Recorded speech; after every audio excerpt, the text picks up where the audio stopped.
This is a 63, which is a coincidence, because a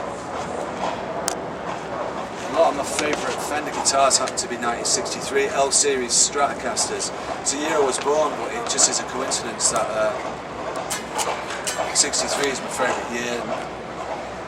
This is one I actually got off Isaac, and it was in quite a bad state.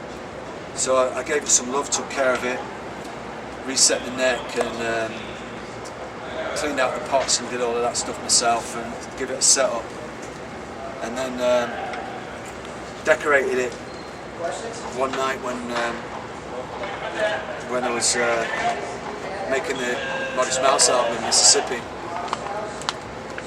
The 8 stands for Scorpio, October. Is that your birthday, or? Yeah, my birthday's Halloween, so it's the 8th sign of the zodiac, so that's what the 8 stands for.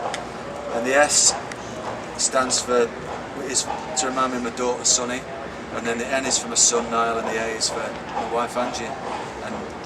And the flowers I got from Walmart at 3 o'clock in the morning when I was bored. Did you name Niall after Nile Rodgers? I did name Niall after Nile Rodgers. Did you? Huge fan? I'm a massive fan of Nile Rodgers, yeah. And, it's one of those things where, you know, you're first kid, you're looking for a name everywhere. Every movie you watch, every TV show, you're like watching the credits like this. And then about 2 days before he was born, I saw a movie that had some guy called Niall in the credits, and so I like the name anyway. But plus, I was a huge fan of Nile Rodgers, so it all fit. When I came in to start writing the record, Modest Mouse caught me at a pretty interesting time, because I was just kind of about to embark on a new phase and a new sound, really. With the Healers? With the Healers, yeah. And I managed to capture it on a lot of the new Healers songs that are not yet out, but it was this idea of a very, very big Fender sound. Okay. Like physically big. I was thinking I was going to have to get these big amps and cabinets. Isaac uses these old Super 6s, and he has a very big sound. So when I got to start playing with him, I saw these Super 6s, of which he has 11 of them. And I thought, well, okay, I'm going to have to do a kind of big job to sort of beat this. But luckily, he plays a weird custom guitar. So I was playing a Telecaster that Fender made for me, or got for me, through these through a deluxe and Showman head.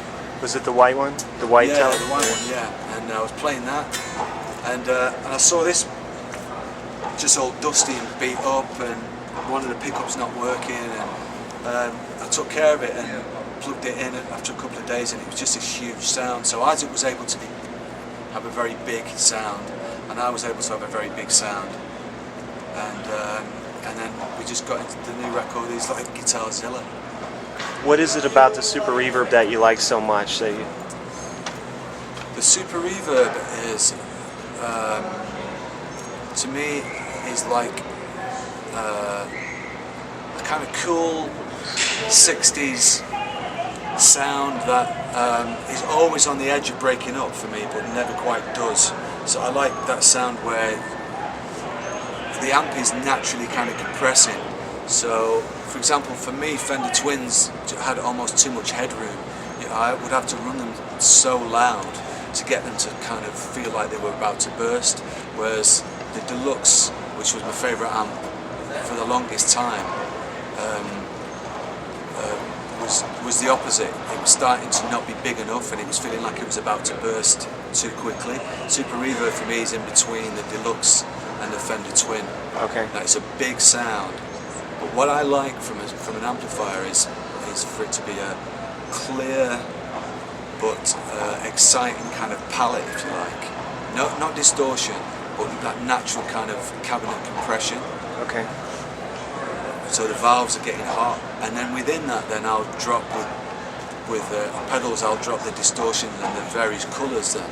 But I see that kind of big, clear, pumping sort of Fender sound as my basic canvas, and then within that I'll throw other stuff. The idea of having a big fat Marshall sound that was overdriven, some rock guitar guys do, it seems like to me there's no way back from that.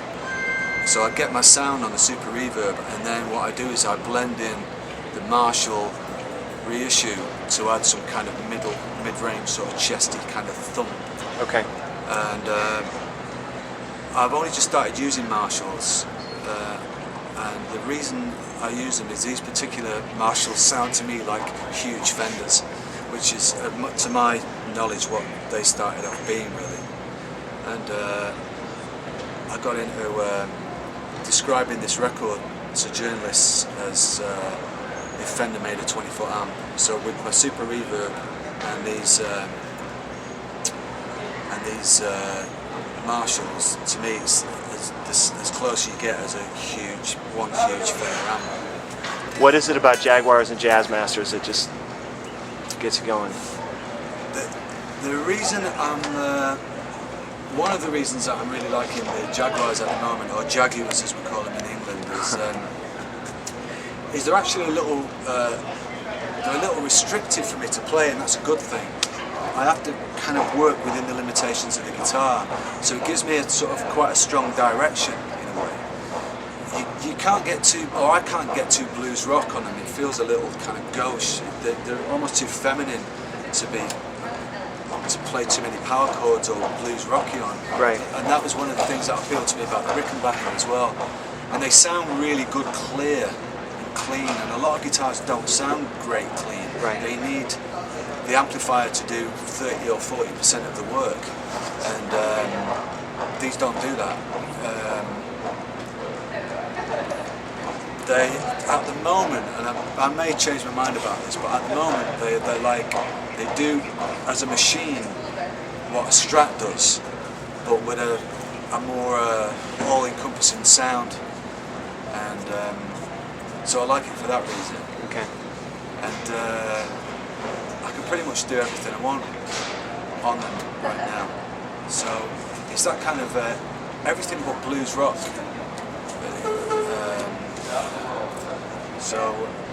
And they just look the best, man. They just look so good. So yeah, I'm really happy to be playing them. I use Jazzmasters because they're just bigger versions of these to me, really. And now is the Tele going to be your main Healers guitar, or? The Tele's a good guitar for me with the Healers because of it's an interesting thing with why singers use Teles, I think. They're almost like the way they're balanced and the way they feel. It's almost just like holding a piece of paper. You don't have to apply yourself too much to be playing a Telecaster. They're just very functional, and I mean that in the best possible way. I mean, I agree with Keith Richards' his idea of the Telecaster as being the ultimate working guitar. These things are a little kind of, you feel like there's a lot of parts that can move on them, and you definitely feel like you're holding a machine, where Telecasters are like a very, very artistic brick. You know, nothing's going anywhere, and you can just do like this. The weight is really good. So I understand why I say people like Bruce Springsteen, Chrissy Hind, I think of other classic Tele players, you know, maybe Tom Petty sometimes. Those sort of lead singers who lead a band, who've got a very, very important rhythmical role to play, and some licks as well. Why they play Fenders, because your arms, the Fender will let your arms take care of themselves. A Telecaster will let you just do that. Right. Whereas with this, you need to think about it a little. Who knows? I've been wondering about that question myself. Whether these are a frontman's guitar. It's very important. These are very important issues. For sure. Very good dilemma to have. Yeah, very important. Now, in the Healers, you're the singer, you're the songwriter, and in this band, you're more the colorist. You kind of come in and beef it up. Compare and contrast the two roles that you. Well, the thing about having been a band leader for a few years and singer and writing the lyrics and all of that business, it's great, and it's a development, and I'm glad that I've had the opportunity to do it. But when you throw me in the situation where I have to be a inventive guitar player, it kind of it feels very natural. So the sort of my role as guitar player and then some, if you like, is place that I'm starting from is a place of kind of comfort, and then I can start getting really sort of tying myself in knots and trying to come up with weird approaches and all of this. Whereas being the band leader is more work. Okay. You know, it's kind of like, it's almost like I have to take care of the words and the concepts and the people and all of that stuff, and I love it. But I have to take care of that, and then I take care of my guitar playing. Okay. With this, my role is to be as inventive and bugged out pop guitar player as I can possibly be, and I'm like, well, I can do that. Sure. You know, you've done that for a long time. Yeah. So the roles are very different. However, I've been played, you know, as I said, 50 shows and been away from the Healers for 18 months now.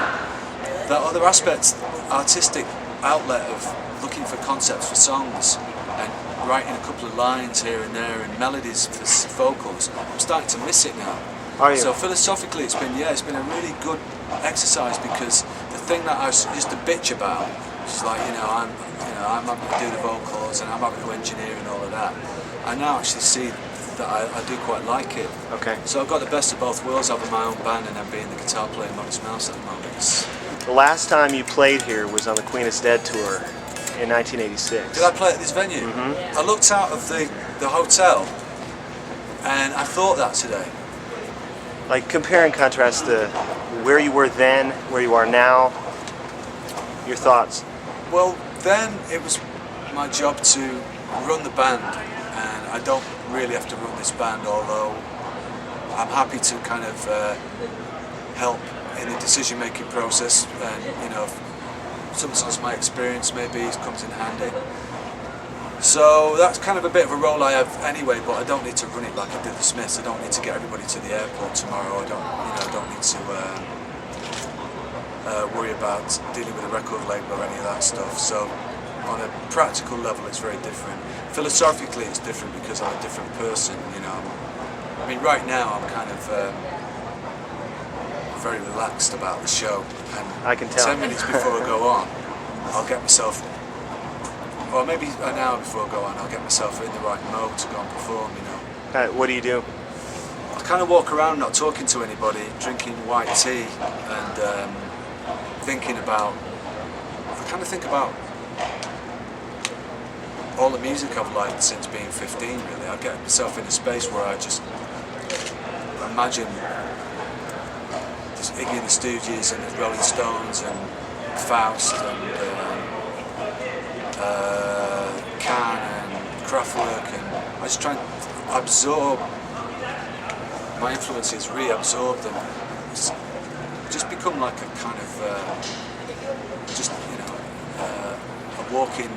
walking record collection, really.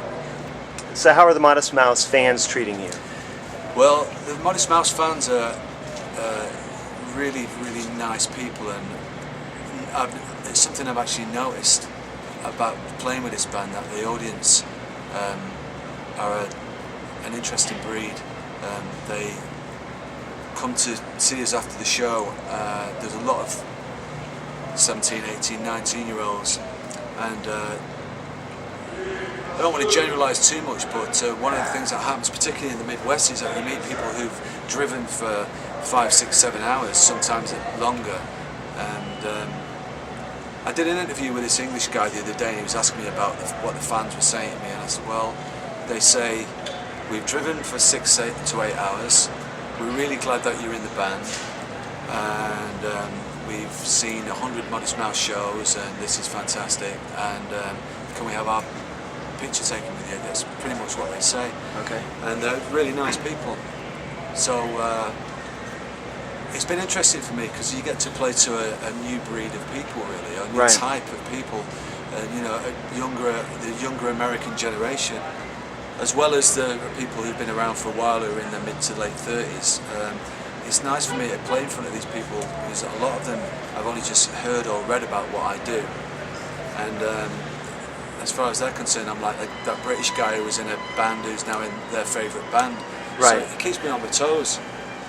So they say they like it, so that's okay.